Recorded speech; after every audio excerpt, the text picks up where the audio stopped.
4 years. Seraphine pressed her back against the cold stone of the corridor and counted them silently. 4 winters, 4 springs, 4 harvests where she had watched Kael Draven, Alpha King of Arendor, walk past her as though she were no more significant than the torchlight flickering on the walls. But she had not always been invisible to him. She closed her eyes, and the memory surfaced unbidden. The night in the Thornwood, 2 years before the silence began.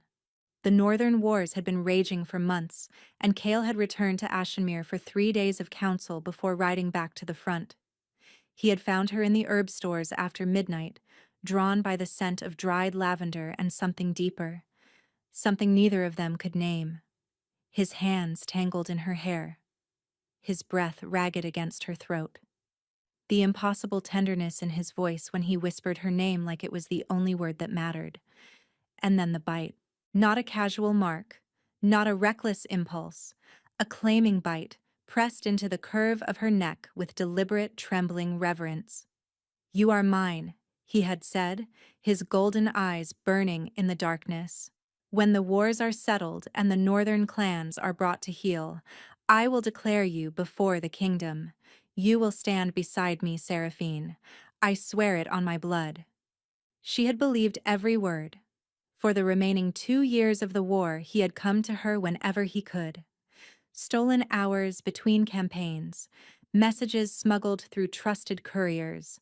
The bond between them had hummed like a living wire, growing stronger with each meeting, each whispered conversation, each night spent in each other's arms as though the world outside did not exist. She had been happy, terrified, uncertain, but happy. Then the wars ended. The northern clans knelt, and Kael changed. It did not happen all at once.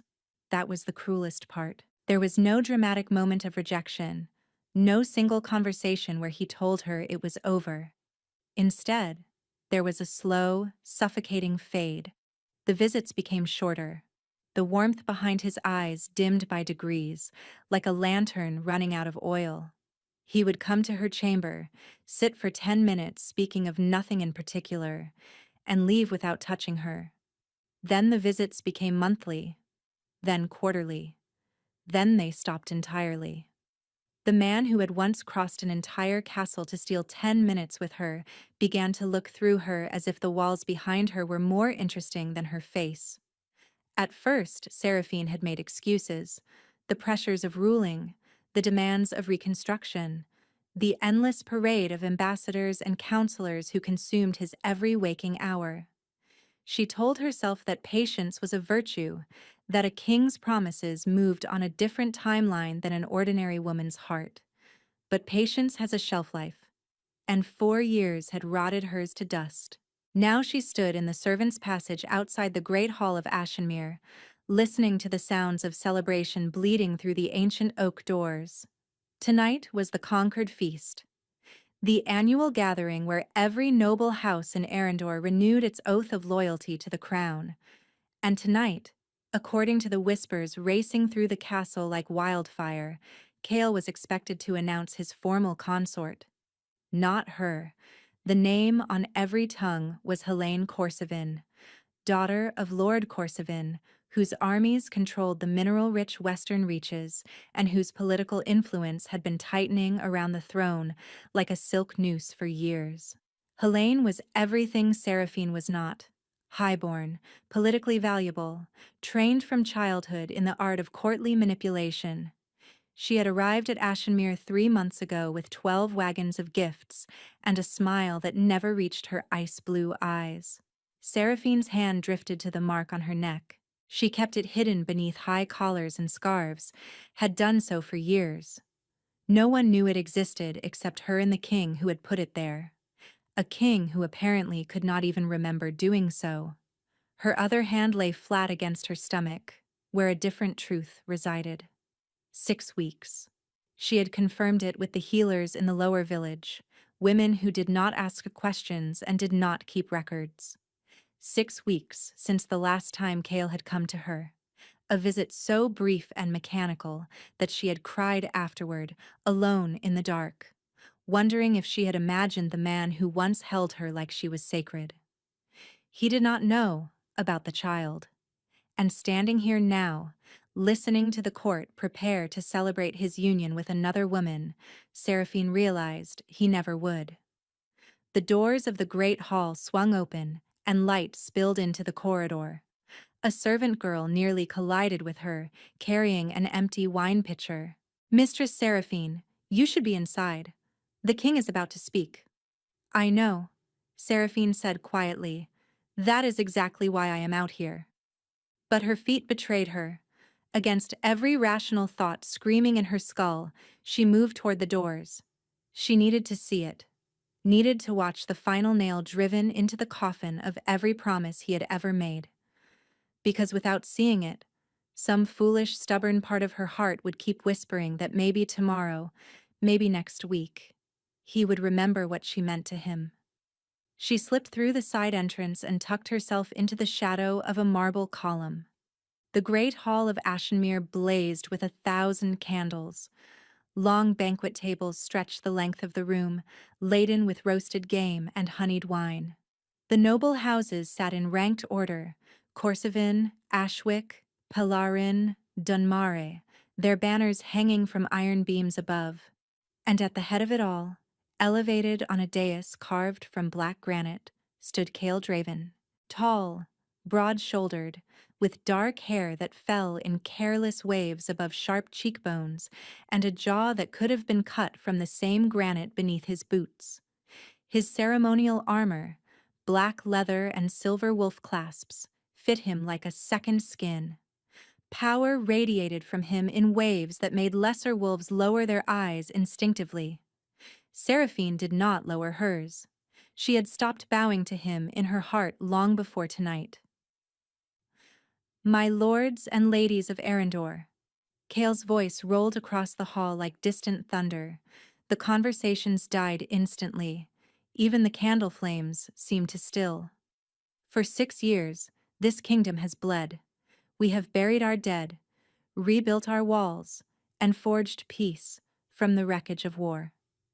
Tonight, we celebrate not merely survival, but the future we have earned." A murmur of approval rippled through the crowd. Goblets were raised. Seraphine's nails dug into her palms. A future that requires strength, unity, and alliances that will ensure Arendor never again stands vulnerable to its enemies. Seraphine watched Helene Corsivan rise from her seat at the table nearest the dais. She moved with practiced grace, her silver gown catching the candlelight, her expression arranged in perfect, modest anticipation. Every step was choreographed, every detail calculated. Lord Corsivan sat beside his daughter's empty chair, his weathered face carved into barely concealed triumph. 3 months of maneuvering, 3 months of private meetings with the King's Council, 3 months of positioning his daughter in Cale's path at every opportunity. Seraphine had watched it all from the margins, the way you watch a storm approach from across a valley, knowing it will destroy everything, powerless to stop it. "I have consulted with my council," Cale said. His voice was steady, measured, carrying the weight of rehearsed certainty. "I have weighed the needs of this kingdom against every other consideration." His eyes swept the hall. For one fraction of a heartbeat, his gaze passed over the column where Seraphine stood hidden. It did not pause, did not flicker, did not register her existence in any way. 4 years of being invisible, and still that moment cut deeper than any blade. Tonight, I am honored to announce that Lady Helene Corsivan has accepted the position of Royal Consort of Arendor. The hall erupted. Applause thundered from the noble tables. Warriors stamped their boots against the stone floor.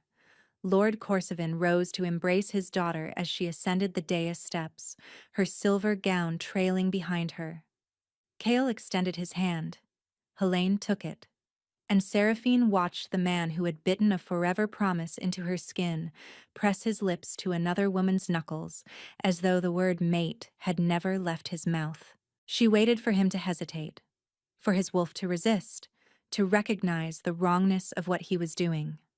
For the bond between them, the bond she still felt like a living wire beneath her ribs, to yank him back from the edge of this betrayal. Nothing. His face was composed, calm, certain. He looked at Helene with the polite regard of a man completing a transaction, and it was somehow worse than if he had looked at her with love. Love could be fought. Indifference could not. The claiming mark on Seraphine's neck began to burn, not the warm pulse she felt when he was near. This was different. Sharp. Angry. As though the bond itself was screaming in protest at what it was being forced to witness. She stifled a gasp. On the dais, Cale stiffened. His head turned slightly, almost imperceptibly, in her direction. For one electric second, she thought his nostrils flared, scenting something, searching for something. Then Helene placed her hand on his arm and he looked away. "Let us feast," he declared, "to the future of Arendor." The last thread of hope Seraphine had been clutching for 4 years snapped cleanly in her chest. She turned her back on the great hall of Ashenmere and walked away from Cale Draven for the last time. She did not see his hand rise to his own neck, pressing against a spot that mirrored exactly where his mark sat on hers. She did not see the flash of confusion that crossed his face before Helene's laughter pulled his attention back. And she did not hear the low, involuntary growl that rumbled in his chest, a sound that made 3 wolves nearest the dais take an uneasy step backward. Seraphine packed by moonlight. Her chamber in the lower castle was small, a healer's quarters, functional and sparse. All those years in Ashenmere and everything she owned fit into a single leather satchel. A few dresses, a pouch of dried herbs, her mother's silver ring, a bundle of letters she had written to Cale and never sent, tied with a leather cord. She held the letters over the candle flame, watched the edges curl and blacken. Then she pulled them back, unable to destroy them. Foolish. Even now, some part of her could not burn the evidence that she had once been loved. The servants' gate was unguarded. Every available hand was serving the feast or celebrating in the kitchens. She had spent years learning the invisible pathways of this castle, the routes that no one watched because no one important used them. Tonight, that invisibility would serve her one final time. The night air hit her like a slap. Winter had not released its grip on Arendor, and frost clung to the cobblestones. She paused at the outer wall, looking back at Ashenmere one last time. The castle blazed with light and noise, music and laughter spilling from every window. "I waited for you," Seraphine said to the castle walls. "For 4 years I waited, and you never came." She turned north. The mountain road to Cale Moran was treacherous in winter, but it led to the outer provinces, places where the Alpha King's name was a distant rumor rather than a daily reality. Places where a healer with no surname could disappear completely. Her hand found her stomach. The child was barely more than a thought, a cluster of cells that had not yet learned to kick or dream. But it was real, and it was hers. "I will give you everything he never gave me," she said to the darkness. "I will never make you wait for love that is not coming." The ancient pines of the Thornwood, the same forest where Cale had once claimed her beneath a canopy of stars, closed behind her like a door shutting on a finished chapter. But in the hours before dawn, Cale Draven woke from a dead sleep, with his hand clutching his throat and a name on his lips he had not spoken in months. Seraphine. His mark, the one that mirrored hers, hidden beneath his collar where no advisor had ever seen it, burned with sudden vicious heat. He sat up in darkness, chest heaving, his wolf clawing at his consciousness with a desperation that made no sense. Something was wrong. Something was missing. But by the time the feeling crystallized into action and a frantic order was given to summon the healer from the lower quarters, the answer came back hollow and final. She was gone, and no one could tell him where. 2.5 years later, The village of Brindhollow had almost forgotten it had a newcomer. Seraphine had arrived in the dead of winter. A young widow, she claimed, seeking refuge from grief. The village elders took pity on her swollen belly and haunted eyes, offering her the abandoned cottage at the edge of the pine woods in exchange for her healing skills. She accepted without hesitation. Now she was simply Rena the healer. She delivered babies. She set broken bones. She brewed teas for coughs and poultices for wounds. And every night she lay awake with her hands on her belly, then later on the small warm body beside her, feeling the pulse of a life she had made alone. She had given birth on the coldest night of the year, with no one beside her except Gretya, the village midwife, a stout woman with hands like shovels and a voice like warm bread.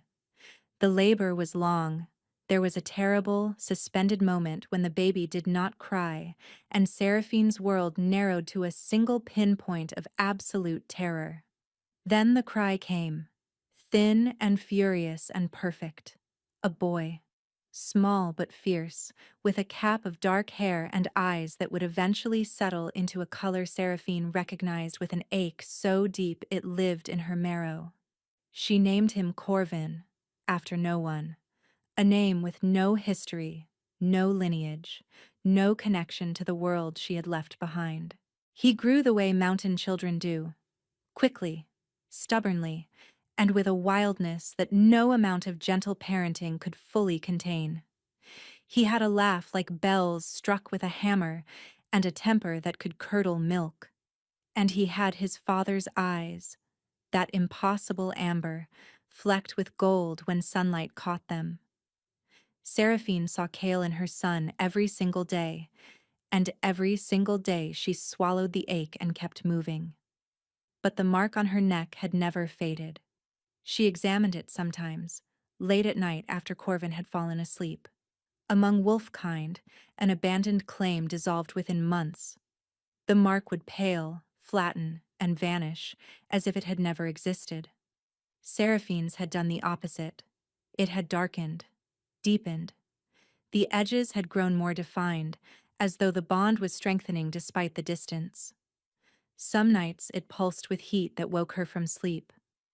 Other nights it ached with a hollow pulling sensation, like something far away was reaching for her. And then there were the dreams. They had started months after she arrived and had not stopped since. Always the same shape, though the details shifted. She was standing in a dark room.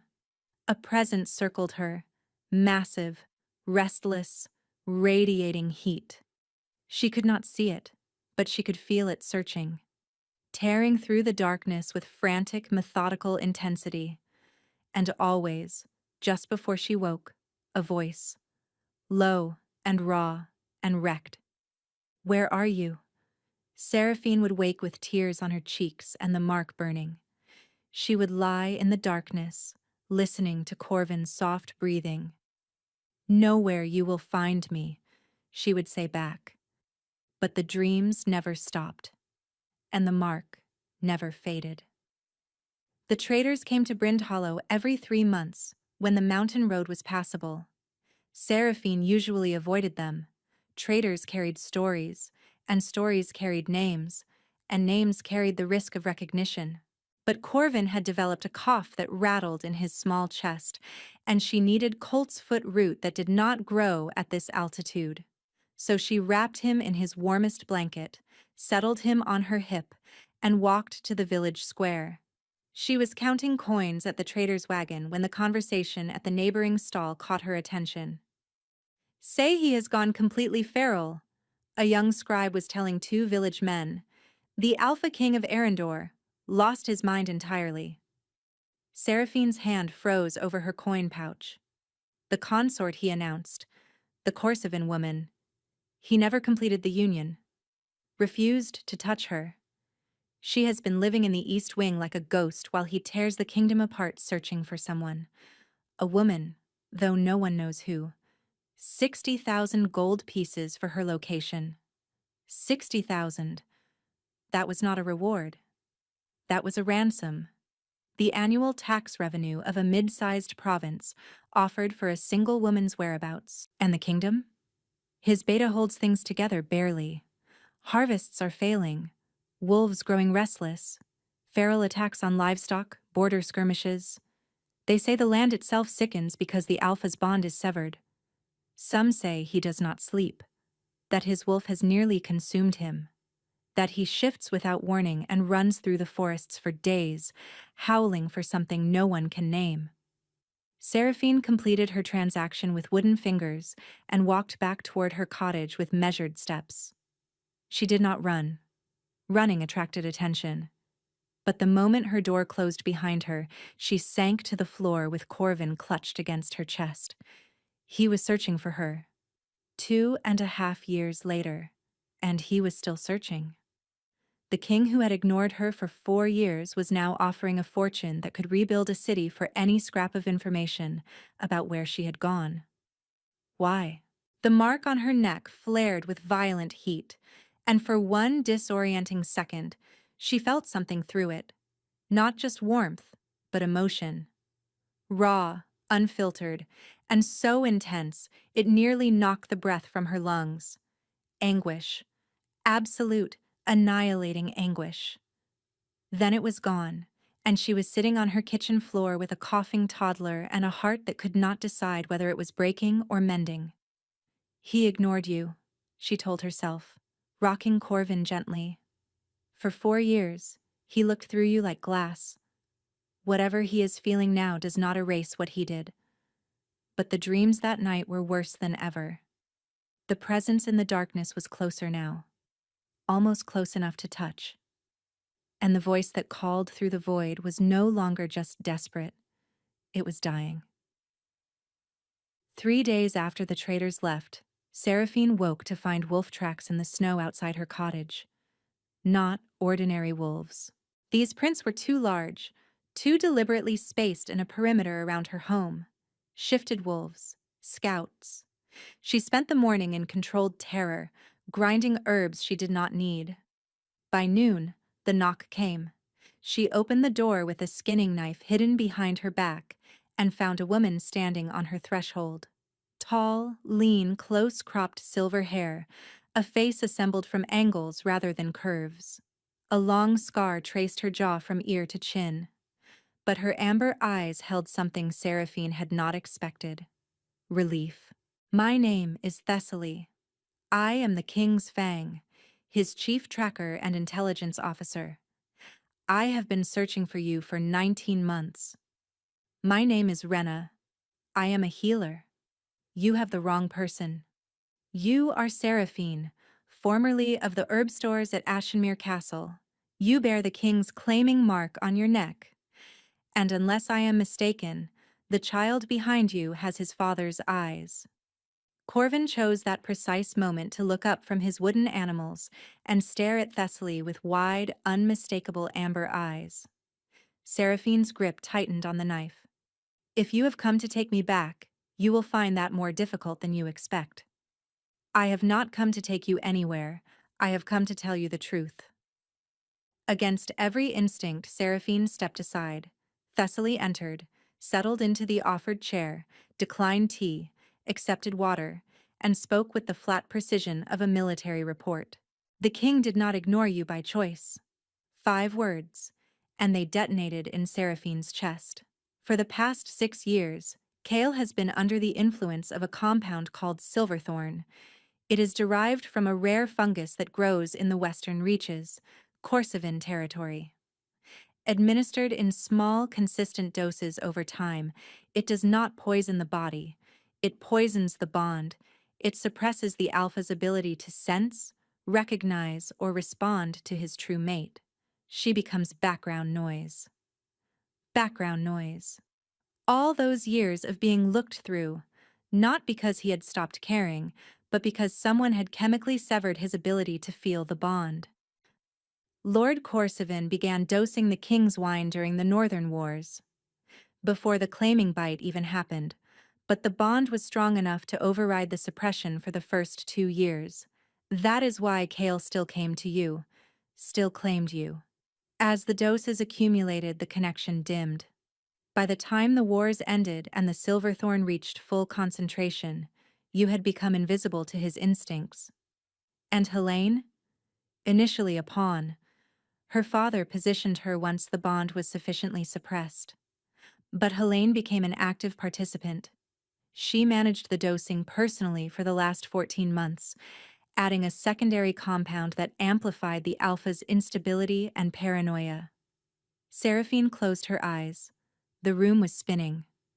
The silence had crept in like frost, so gradual that she had blamed herself, had questioned her own worth, had lain awake wondering what flaw in her character had made the man she loved stop seeing her, and it had never been her at all. 8 months ago, the king collapsed during a council session. Seizures. His wolf was fighting the suppression with increasing violence. The court physician found Silverthorn in his blood. When the compound was flushed from his system, the bond returned. All of it. Every suppressed emotion, every dampened instinct, they came flooding back at once. Thessaly paused. He destroyed his chambers, shifted and ran into the thornwood for 3 days. The first word he spoke when he returned was your name. Tears streamed down Seraphine's face, but her voice was controlled. He ignored me for 4 years. Drugged or not, I lived through those years. I carried his child alone. I gave birth alone. I built a life from nothing. I know, Thessaly said quietly. Knowing it was not his fault does not make it hurt less. I know that too. The Corsovans, Seraphine said slowly. They know you are looking for me. Thessaly's expression hardened. Lord Corsovan died of his illness 3 months past. Without his political cunning to restrain her, Helene has become unpredictable. She was arrested when the Silverthorn was discovered, but she escaped custody 6 weeks ago with help from loyalists within her father's old guard. Since then, she has dispatched human mercenaries, hunters who specialize in tracking and eliminating targets the packs cannot officially pursue. We intercepted communication suggesting they know you fled north. How close are they? Before Thessaly could answer, the wolf tracks outside made sudden, terrible sense. Those had not been Thessaly's scouts. They had been Helene's. A child's scream pierced the afternoon. Not Corvin, but a village child. Somewhere near the square. Then another.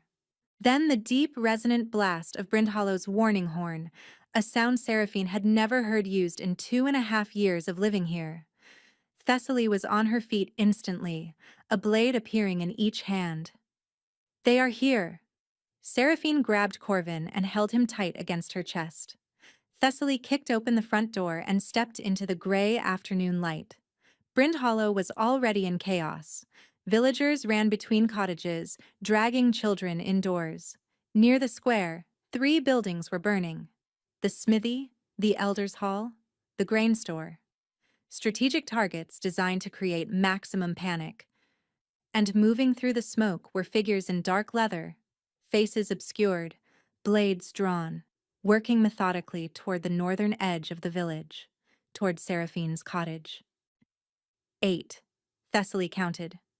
Too many for me alone. Run for the tree line. My wolves are stationed in the cave system half a mile up the ridge. Tell them Thessaly sent you. The first attacker reached them before she could finish. Thessaly intercepted with a spinning parry that sent sparks arcing through the smoke, then cut him down with her counterstrike. The second came from the left. She caught his wrist, twisted it until he dropped his blade, and silenced him with a boot to the temple.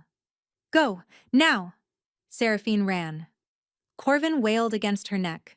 The tree line was 100 yards of open ground. An arrow hissed past her ear and embedded itself in a fence post with a meaty thunk.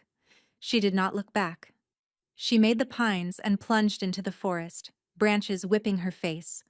Behind her, pursuit crashed through the undergrowth.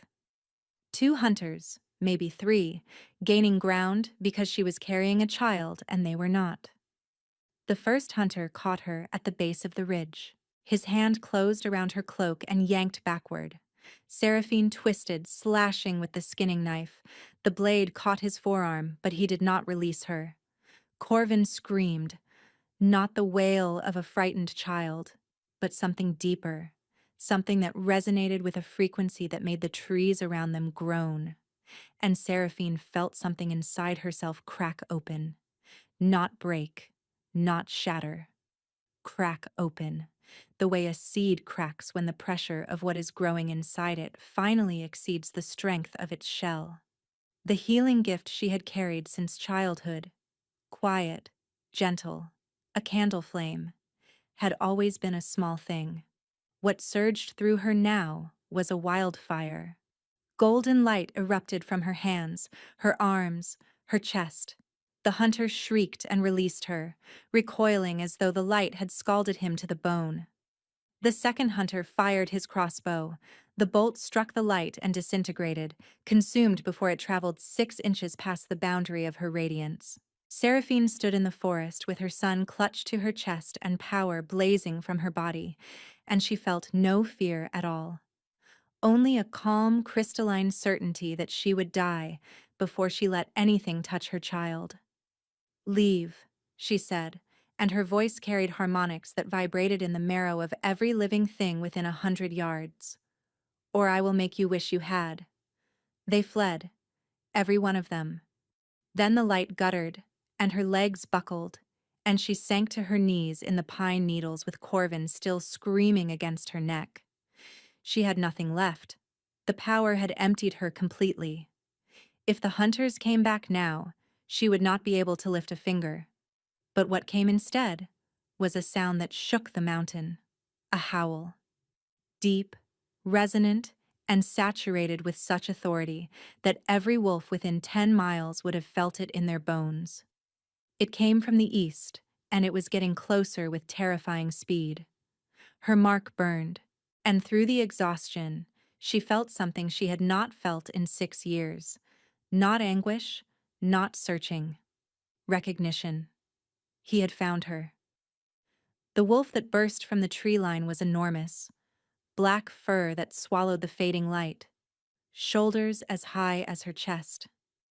Eyes. Those eyes she saw every day in her son's face, blazing with golden fire. He crossed the clearing in 3 bounds and skidded to a halt before her. For a suspended moment, he simply stared. His nostrils flared, drinking in her scent. His eyes moved from her face to the child in her arms. The shift was violent, wrenching, agonized, his wolf fighting to stay in protective form while his human mind reached for hands that could touch her face. Then Cale Draven was kneeling in the snow before her, shaking and utterly undone. He was not the man she remembered. The powerful frame had been stripped to sinew and desperation. Dark circles bruised the skin beneath his eyes. His cheekbones stood out like blades beneath sallow skin. But his eyes burned with an intensity that bordered on derangement, every emotion he had been denied for years blazing through them at once. Seraphine, he breathed. Just her name, but the way it left his mouth, fractured, reverent, as though speaking it aloud might prove she was a hallucination, reached past every defense she had built in 2.5 years of exile and pulled them down like curtains. Corvin whimpered against her neck. Cale's gaze dropped to the child, the dark hair, the small face. And when Corvin turned his head and those amber eyes blinked up at the stranger kneeling before them, Cale made a sound that bypassed language entirely. A keen, low and primal, dragged from somewhere so deep it had no words. His hand reached toward his son, trembling, then stopped, hovering inches away as though he did not believe he had the right. "His name is Corvin," Seraphine heard herself say.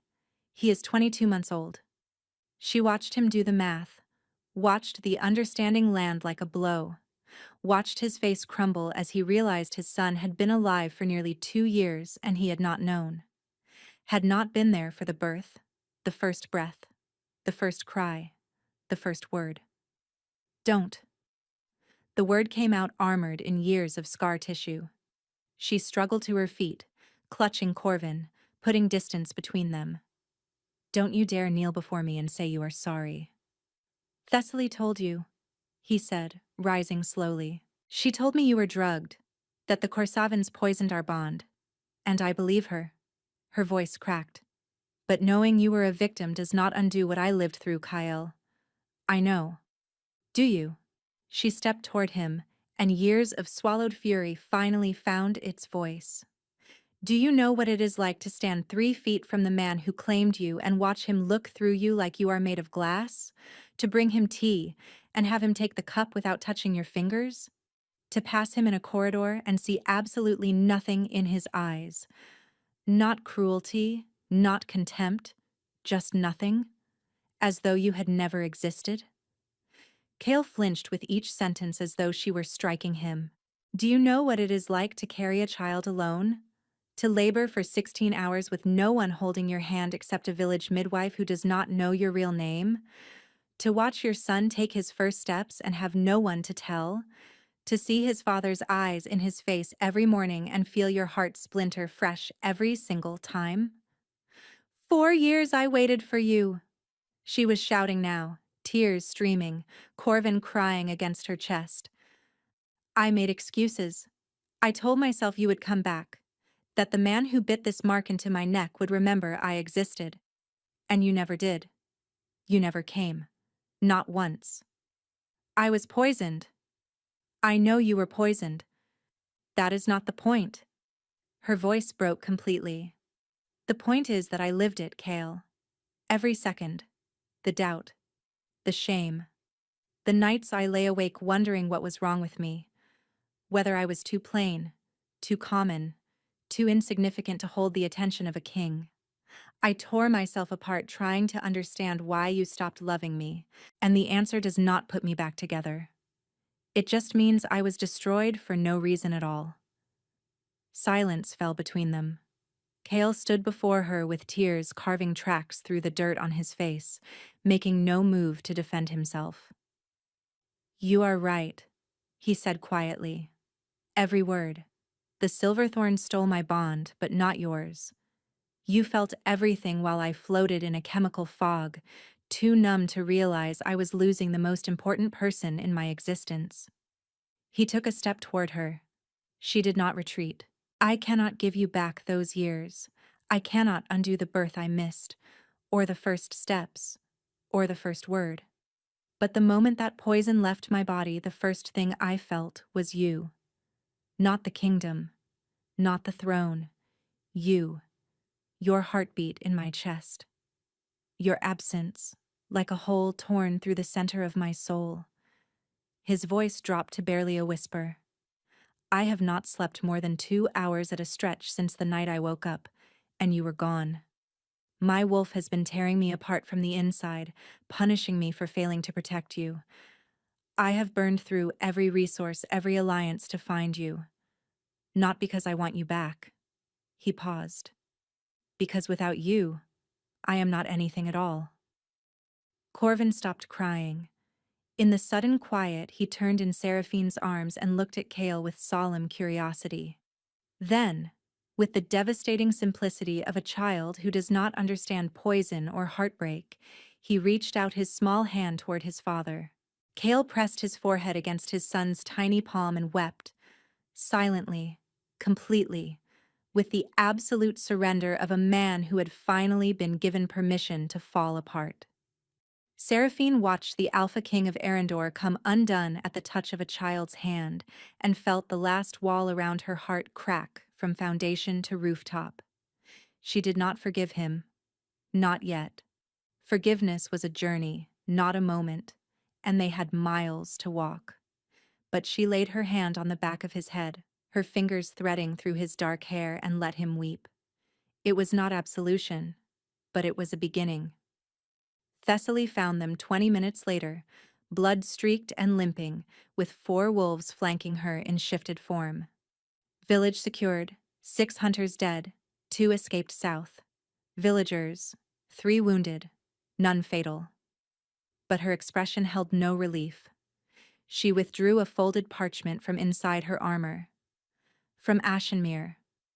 Cale read the message. Seraphine watched exhaustion drain from his face, replaced by something cold and lethal. He handed her the parchment. My king. Helene Korsavin returned to Ashenmere 3 days past with 200 Western soldiers. She presented forged regency documents and demanded entry. Commander Varick refused. She struck him down on the gatehouse steps and took the castle by force. The household guard has been disarmed and confined. Helene has declared herself regent queen, claiming you have gone feral. She holds the castle, the treasury, and 23 hostages, including the High Elder and the children of 4 noble houses. If you do not renounce your claim by the new moon, 3 days hence, the hostages will be put to death publicly as traitors. Whatever Helene is planning, she does not intend to negotiate. She intends to rule. Brennick, steward of Ashenmere. She took the castle, Seraphine said numbly. She took everything. The treasury funds her army. The hostages prevent me from attacking. The forged documents give her just enough legal cover to rally undecided houses. The children, Seraphine said. She is using children as shields. My king, Thessaly interjected. We have perhaps 200 loyal wolves within a day's march. Helene has 200 soldiers entrenched. A direct assault risks the hostages. And doing nothing guarantees their deaths in 3 days, Cale finished. Seraphine looked at her son, sleeping against her shoulder. She looked at the man beside her. She looked at the message in her hands. We ride to Ashenmere, she said. Seraphine, you cannot. She is doing this because of me, because I exist, and she cannot rule while I do. If I hide while those children die, I am no better than she is. She met his eyes. Helene will never stop. She will send more hunters, burn more villages. The only way through this is forward. I am not running anymore. Cale studied her face for a long moment. She watched the war behind his eyes. The alpha who needed to protect his mate fighting the king who recognized she was right. Together, he said. The word carried the weight of a blood oath. You do not leave my side. Together, Seraphine agreed. They rode before the hour was out. Ashenmere looked wrong from the ridge above the capital. The Draven banners were gone, replaced by the silver serpent of House Korsavin. Armed soldiers patrolled the walls. The great gates were barred with iron and guarded by crossbowmen. Ah, siege would take weeks, Thessaly assessed. We do not have weeks. Then we do not siege, Seraphine said quietly. I know that castle better than Helene ever will. I spent years walking its corridors, its passages, every hidden tunnel and forgotten entrance, including one that opens directly into the Great Hall. You are not going in alone, Cale said. Helene expects you. She has built her defense around the assumption that you will come through the front gate with an army. She is not expecting me. Seraphine held his gaze. Let me reach the hostages through the servants' tunnel. When your wolves breach the gates, I shield the innocents. Trust me, she said. The way we should have trusted each other from the beginning. His hand covered hers. Through the bond, she felt his terror. Not for himself, but for her. If anything happens to you, then you will feel it through the bond, and you will come for me. He stepped back. And he let her go. The servants' tunnel was exactly where she remembered, hidden behind a collapsed woodshed 200 yards from the eastern wall, its entrance concealed by decades of overgrown bramble. She crawled through the darkness on hands and knees, the stone pressing close above her, the air thick with dust, and the ghosts of a life she had left behind. Her elbows scraped against the tunnel floor. Cobwebs caught in her hair. But her hands knew the way. Left at the cistern junction, right at the collapsed archway, straight through the passage behind the old wine cellar. She emerged behind the eastern colonnade, just as the first light of dawn crept through the stained glass windows of the great hall. And what she saw made her blood run cold. 23 hostages knelt in a line before the dais, bound at the wrists with iron chains. Guards stood behind them, not the disciplined soldiers she had expected, but nervous men with shifting eyes, their loyalty bought with Corsican gold and held together by fear. At the center of the line, an elderly woman with steel-gray hair and a bruised face knelt with quiet dignity. Marin, the castle's head housekeeper, who had given Seraphine her position in the herb stores 6 years ago, who had turned a blind eye when a young healer disappeared for hours at a time, who had once pressed chamomile tea into Seraphine's hands on a night when the silence from the king had been particularly crushing, and said, "Patience, child. Kings are slow, but they are not always stupid." And on Kale's throne, the seat carved from ancient oak that had held every alpha king of Arendor for 9 generations, sat Helene Corsican. Silver blonde hair coiled in an elaborate crown of braids, midnight blue gown trimmed with the silver serpent of her house, ice blue eyes sweeping the hall with the proprietary satisfaction of a woman who had finally taken what she believed she deserved. "The hour approaches," Helene announced to the hall. "The false king has until noon to surrender. If he does not—" She gestured lazily toward the hostages. "Arendor will learn the cost of misplaced loyalty." Seraphine flattened herself against the colonnade and closed her eyes. Her heart hammered against her ribs. She thought of Corvin, safe with Thessaly's wolves on the ridge above the city. She thought of Marin, kneeling in chains for the crime of kindness. She thought of the children in that line, 4 of them, the youngest no older than her own son. She opened her eyes and stepped out from behind the colonnade. "Helene." Her voice carried across the great hall with a clarity that silenced every murmur. Every head turned. Every guard's hand flew to a weapon. Helene's composure cracked for one satisfying instant before reforming into contemptuous amusement. "The servant girl! How delightfully persistent you are! I sent 8 hunters to kill you. Clearly, I should have sent 16. You could have sent 100. It would not have changed anything." Seraphine walked slowly toward the dais, holding Helene's gaze with each step. "I am offering you a trade, me for them. The king's true mate and his heir's mother. The only person in this kingdom whose existence threatens your claim. Release the hostages, and I will surrender myself to you willingly." Helene's eyes narrowed. The calculation was visible. The political value of holding Seraphine versus the liability of maintaining 24 prisoners who required feeding, guarding, and justifying to the increasingly uneasy Western generals. "And why would you do that?" Helene asked slowly. "Because their lives matter more than my safety. Because I will not hide behind innocent people while a tyrant plays queen." Seraphine held her gaze without blinking. "And because you and I both know that this was never about the throne. It was about him. It was always about him." Something ugly flickered behind Helene's ice blue eyes. Recognition. Jealousy. And beneath it, a hatred so deep it had curdled into something almost religious. "Take her," Helene ordered. "Release the others. She is the only hostage I need." Marin caught Seraphine's eye as the old woman was unchained, her aged face twisting with anguish. "Foolish girl," she whispered fiercely. "Brave, beautiful, foolish girl." "Get them out," Seraphine said quietly. "Through the western corridor. Kale's wolves will be at the gates within minutes." Marin's eyes widened with understanding. She began herding the released hostages toward the exit, her voice carrying the sharp authority of a woman who had managed a castle for 30 years and was not about to stop now. The doors closed behind the last prisoner, and Seraphine was alone with Helene and 12 guards.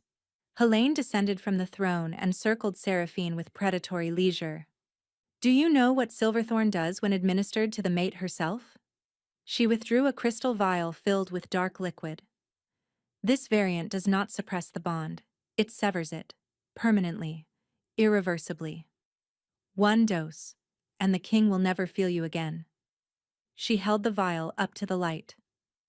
"After this, the great love story simply evaporates. You are insane, Seraphine said. Hold her, Helene ordered. Rough hands seized Seraphine's arms. Helene approached, unstoppering the vial with a delicate twist. And inside Seraphine, something answered. Not the healing gift. Something older. Something that had been sleeping in her blood since the night Kale's teeth had claimed her. The Alpha's power carried in the scar tissue, rewriting her blood for 6 years, waiting for the moment when the need was absolute and the resistance was finally gone. The wolf. She had never shifted, had never even felt the possibility of it. Common-born wolves rarely develop the ability.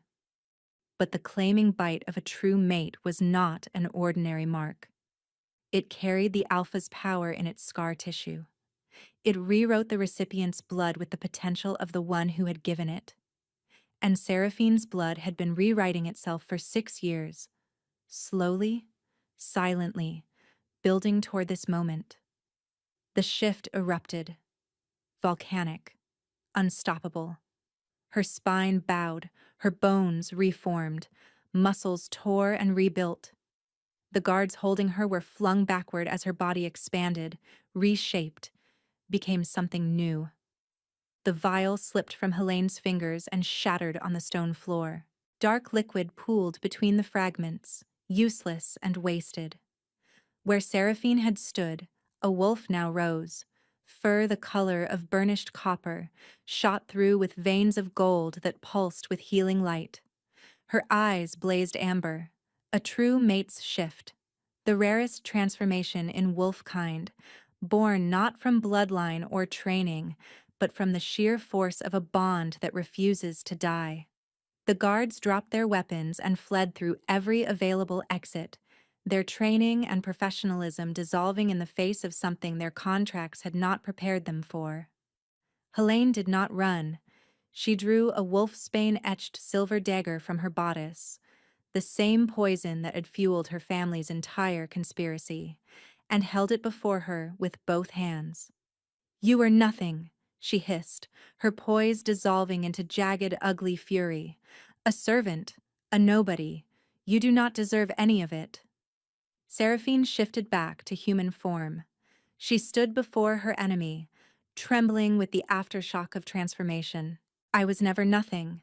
I was the woman he chose before your father ever poured the first drop of poison. I was the woman whose bond survived 6 years of chemical warfare. And I am the woman who just walked into your stolen castle, freed your hostages, and shattered your last weapon on the floor." She stepped forward, and in about 4 seconds, my mate is going to come through that wall. The wall exploded inward. Kale's wolf form crashed through the masonry with the force of an avalanche. Behind him poured a tide of wolves, Thessaly's trackers, the king's guard, wolves from every province who had answered their king's call. Helene dropped the dagger. It rang against the stone like a bell tolling the end of something. Kale shifted to human form, crossed the hall, and grabbed Helene by the collar, lifting her off her feet with one hand. "You poisoned me. You stole my mate. You stole 2 years of my son's life. You seized my castle and threatened my people." His voice was barely a whisper and more terrifying for it. "Give me one reason." "Because she would not want you to," Seraphine said from behind him. His wild golden eyes found hers. "Not like this. Not in anger. She faces trial. She faces judgment. That is how a king handles this. That is how we handle this." For a terrible moment his grip held. Then, slowly, his fingers opened. Helene stumbled back, catching herself against the dais. "Chain her," Kale ordered hoarsely. "Every crime, every dose, every life she has endangered." He turned and walked to Seraphine. His hands cupped her face. "You shifted." "I did." "You are magnificent." "I know. Despite everything, the battle, the blood, the years of poison and silence." Kyle laughed. And Seraphine, standing in the ruins of a stolen throne room with wolf fur still prickling beneath her skin, laughed with him. The trial lasted 3 days. Helene was brought before the assembled packs of Arendor in the same great hall, where she had sat upon a stolen throne. The evidence was overwhelming. Vials of silverthorn recovered from her chambers, testimony from the court physician who had identified the compound, letters in Lord Corsivin's hand detailing the dosing schedule, and the sworn accounts of servants who had witnessed Helene personally administering the poison to the king's wine. Helene denied nothing. She stood before the tribunal with her chin raised and her ice-blue eyes burning with unrepentant fury, and declared that everything she had done was justified because Seraphine was unworthy of the throne. The Pax disagreed. The sentence was exile to the Ashward Barrens, the desolate volcanic waste beyond the southern mountains where nothing grew and no pack claimed territory. Her wolf was not stripped, as some had demanded, but the isolation would amount to the same thing. A wolf without a pack was a wolf without purpose, and a Corsivan without power was nothing at all. The Western generals who had supported the coup surrendered without resistance once Helene was convicted. Their soldiers, many of whom had been conscripted under threat, were pardoned on condition of renewed loyalty oaths. The Corsivan holdings were dissolved, their territories redistributed among the lesser houses who had remained loyal during the crisis. Arendor exhaled. Slowly, cautiously, the kingdom began to breathe again. Seraphine found the transition from fugitive to queen considerably less smooth than the storybooks suggested. There were days when the sheer weight of what was expected of her, the meetings, the protocols, the endless parade of courtiers seeking audiences, left her gasping for air. She had spent 6 years as a healer, more than 2 of them under a false name in a mountain village. She was not trained for thrones, but she was trained for people, for listening to pain and finding the remedy that fit, for sitting at a bedside through the long hours when a fever would not relent and hope was running thin, for looking someone in the eyes and saying, "I see you, I hear you, you matter." And it turned out that was exactly what a wounded kingdom needed. She kept her healing practice, not in the lower castle, but in the royal wing, where anyone could seek treatment. The courtiers were scandalized, the commoners were stunned, the children of the castle adored her. Corvin adapted with the terrifying ease of a child who does not understand social hierarchy. He chased kitchen cats through the banquet hall. He pulled the High Elder's ceremonial beard. He fell asleep in his father's lap during a trade negotiation, and Kale conducted the remaining 2 hours with one hand on his son's back and an expression of such fierce, quiet contentment that the Eastern ambassadors agreed to terms they would never have accepted from intimidation alone. The bond completion ceremony was held on the first night of summer, in the Thornwood where it had all begun. No great hall, no noble witnesses. Just Seraphine and Kale beneath the oaks, with Thessaly's wolves at the forest's edge and Corvin asleep in a cradle of bundled cloaks, snoring softly. "I should have done this years ago," Kale said. "This time I am not just yours," Seraphine answered. "You are mine, equally, completely. Not as a king claiming a commoner, but as my mate recognizing his equal." He bared his throat, the ancient gesture of absolute vulnerability. Seraphine pressed her lips to the curve of his neck, felt his pulse thundering beneath her mouth. She bit down, the bond sealed with a force that drove them both to their knees. Not pain, completion. 2 halves of a single soul becoming whole. She was inside his mind and he was inside hers, and for one transcendent moment, the boundaries between them dissolved.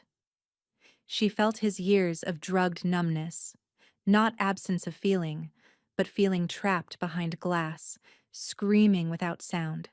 The horror of waking and realizing what he had lost, running through the thornwood at night, howling her name into indifferent darkness, and he felt hers. The slow erosion of hope. The birth of their son, alone, terrified, gripping the midwife's hand. The first time Corvin opened his amber eyes and she saw Kale looking back at her from a face that would never know its father.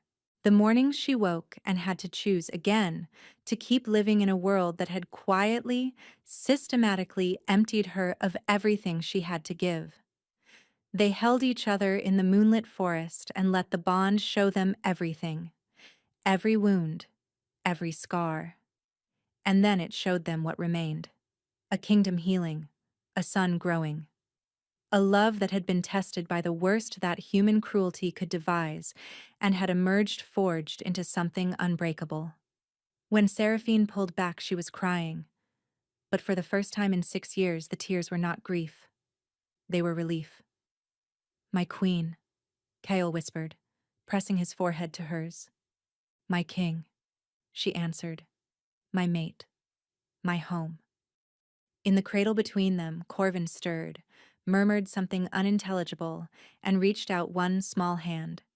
Kale caught it gently, with the same trembling reverence as the first time, in a snowy forest, when a child's touch had broken him open and rebuilt him in the same breath. Above them, the wolves lifted their voices in a howl that rolled across the thornwood and echoed from the walls of Ashenmere. One by one, wolves across the kingdom answered, from villages and mountain passes, from coastal outposts and ancient forests, until the entire realm hummed with the knowledge that its king and queen were finally, irrevocably, whole. They had not been given a perfect story. They had been given a broken one and had chosen, every single day, to keep holding the pieces until they found a way to make them fit again. And in the end, that was worth more than perfection ever could have been. Thank you so much for listening. I hope you enjoyed this story.